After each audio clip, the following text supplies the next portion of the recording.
Hi, I'm Julie Weber of Liberate Ministries, and my husband Jeff Weber is my guest writer on my blog. And you can find the website address for the blog attached to this video. We have both written from one definition of triggers. Jeff has written his version of triggers from his viewpoint, and I'm sharing my version of triggers from my viewpoint. You can find the website information for the citation also attached to this video.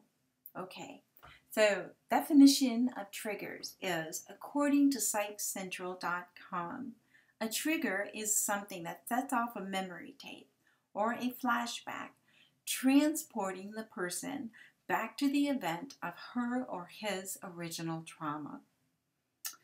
Well, I like to share two personal triggers that I had to deal with as part of my healing. First trigger is hearing soft music. So reading from page 15 of my Lady Liberty book, I quote, "When I got to class, music was playing softly. That bothered me because I didn't like to listen to music, especially soft music, because I would always get so emotional." So how I got healed? Well, during the 5 years of my fine art training, classical music was played throughout my classes and the school. So I became an artist with classical music in the background. While attending those classes, I also worked there and I had a studio there. So as I was immersed daily, over time, it gave me appreciation for it today. My second trigger was 20 years of flashbacks. So, reading from page 18 of my Lady Liberty book, I quote, "I didn't know if my child was a boy or a girl, although I was told during the abortion. But because I was in pain and obviously not listening well, I couldn't remember what they had said. My husband tried to contact the clinic after 20 years, but only had people hang up on him. So we decided to name the child Innocence. When I was seeking the Lord as how I should draw these pictures for Innocence, how I could get a story for Innocence, and how I could keep it simple and childlike so that Innocence could understand, he kept bringing the flashbacks to my mind. I realized that God was saying, go back to the beginning of the sin and put it on paper. And that is what I did. I put on paper what had been flashing through my mind for 20 years. So what I'd like to do is read the Baby Innocence picture book. This is my book. It's called Lady Liberty. And I actually have a picture book in the middle. And it's called the Baby Innocence Picture Book. Can you see it there? Okay, this is a self-portrait of me when I was pregnant with you at 8 weeks. I couldn't tell anyone, and now wasn't a good time for me. How can I raise this child? No money, no help, no mercy of my situation. I became gripped with fear and loneliness, and I couldn't see any other way. I can't trust anyone. So I chose to abort the baby. And then I wake up and I realize, what have I done? I've murdered my child. And then this is me when I was in shame and guilt. This is the next picture. 20 years I have shed tears of sadness and mourning and silently grieving.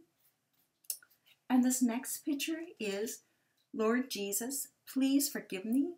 Innocence, please forgive me. Self, please forgive me. I'm actually crying at Jesus' feet, and Jesus bends over and he picks me up and he carries me.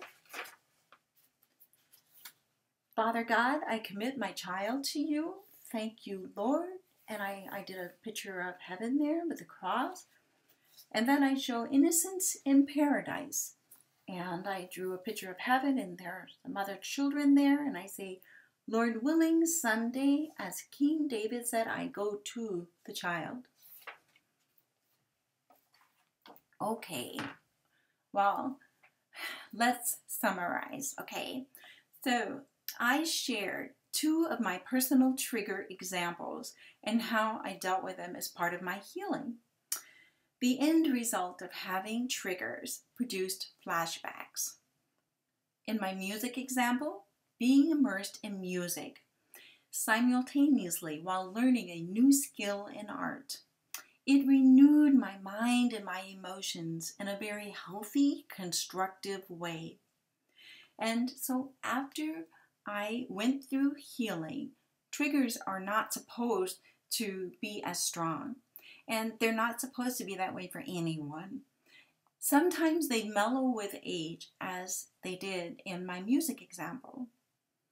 In my flashback example, God had me draw and write down those things that were flashing through my mind for 20 years. When I did that, it gave me relief. It helped me. I got healed from flashbacks. And sometimes when there are no words that can express the pain, doing art releases it. Well, I have a scripture that I would like to read to you. It's actually from the message today. It's 2 Corinthians 10, 5 and 6. The world is unprincipled. It's dog-eat-dog out there. The world doesn't fight fair. But we don't live or fight our battles that way. Never have and never will. The tools of our trade aren't for marketing or manipulation, but they are for demolishing that entire massively corrupt culture. We use our powerful God tools for smashing warped philosophies, tearing down barriers erected against the truth of God, fitting every loose thought and emotion and impulse into the structure of life shaped by Christ. Our tools are ready at hand for clearing the ground of every obstruction and building lives of obedience into maturity. Okay, I invite you to analyze your triggers. Understand what you do as a result of the triggers. Ask God how He wants you to deal with it. Let's pray. Dear God, help me to figure out what my triggers are. Guide me in understanding them and how you want me to deal with them. Amen. Well, I referenced my book quite a bit throughout this video. If you are interested, go to the website information that will be attached to the video. If you make any donations, I'll send you a free copy of my book, or you can also have the option of purchasing it. Thanks for watching. Live life liberated.